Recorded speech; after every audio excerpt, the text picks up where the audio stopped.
Ош ТВнын эфиринде интернет желесинен алынган сайт кабардын түрмөгүн баштайбыз. Аны тааныштырып Абдумалик Базарбаев. Саламатсыздарбы? Жанынын тынчына карап 6 айлык наристеге арак берип уулантып өлтүрүп алган. Бул тууралуу чет элдик басылмалар жазып чыкты. Маалыматта окуя Челябинск аймагында болгон. Анда 39 жаштагы жашоочу эмчектеги уулу түнү ыйлап тынчтык бербегенинен ага алгач аш кашык менен бир арак берген. Наристе тез эле уктап калган. Таңкы саат 7-ге чейин тынч уктаган. Ойгонгондо катуу ыйлап тынчтык бербегенин улам кайра уктатууга аракет кылып, бул жолу сүт берген бөтөлкө менен арак берип кайрадан уктаткан. Бул жолу наристе уктаган бойдон каза болуп калган.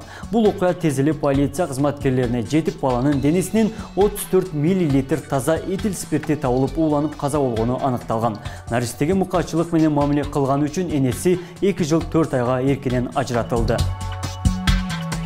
Нарын шарында чайканадан өрт чыгып, бир кыз жабыркады. 22 сентябрда Нарын шарындагы чайканадан чыккан өрттү өчүрүүгө 2 өрт өчүрүүчү бөлүм тартылып, саат 19:10 толук өчүрүлдү. Өрттүн кесепетинен жалпы аянды 25 чарчы метр чайкананын чатыры жана ички жасалгасы күйдү. Ошондой эле өрттүн кесепетинен 2001 жылы туулган кыз 1 даражадагы күйүк алып, тез жардам кызматкерлерине өткөрүлүп берилди.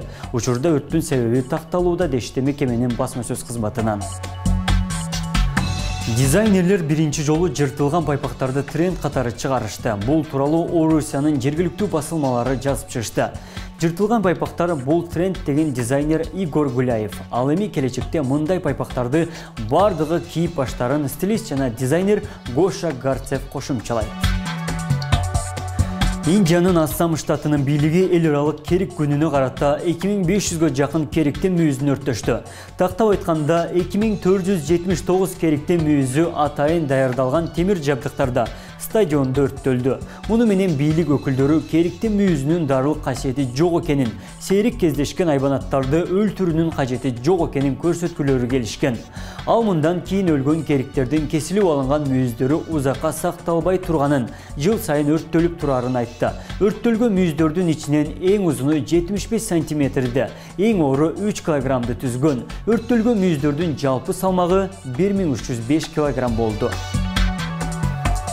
18 сентябрда УКМКнын чегара кызматынын кезектеги өргүүдө жүргөн аскер кызматкери адам өлтүрүүгө шектелип кармалган.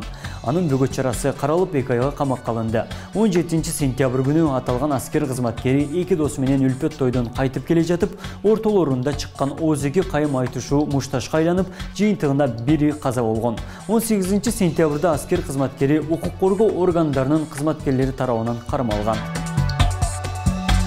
Сосновка стационардык постунан кыз алып качып бара жаткан 23 жаштагы жигит кармалды.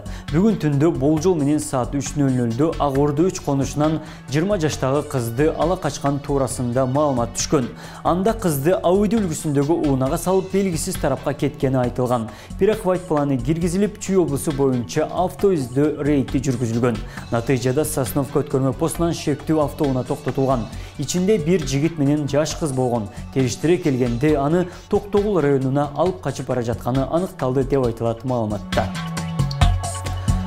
Бүгүн саат 13:10 чамасында Баткен районунда 4 окуучуну тажикстандык окуучулар сабап салды. Бул тууралуу Турмуш басылмасына Өздүк булактар кабарлады. Маалыматка караганда, райондун Ак Сай айыл аймагына караштуу Көкташ айылындагы Шайдулла Ганы атындагы орто мектебинин 8 классынын 4 окуучусу сабактан чыгып үйлөрүнө кайтып келе жаткан учурда, аларды Тажикстандын Исфара районунун Майский айылынын 30 чакты окуучусу сабап салган. 4 окуучуну тез жардам унаасы Баткен шаарына алып кетти. Тажикстандын Самониен аймагында тажик жарандары кыргызстандыктардын үйлөрүнө таштарды ыргытышкан. Интернет булактарынан алынган сайт кабардын түрмөгүн жыйынтыктайбыз. Эсиңиздерге сала кетсек, жогоруда айтылган маалыматтар Ош ТВнын көз карашын толук чагылдырбайт. Кечиңиздер көңүлдүү улансын, амандыкта жүз көрүшөлү.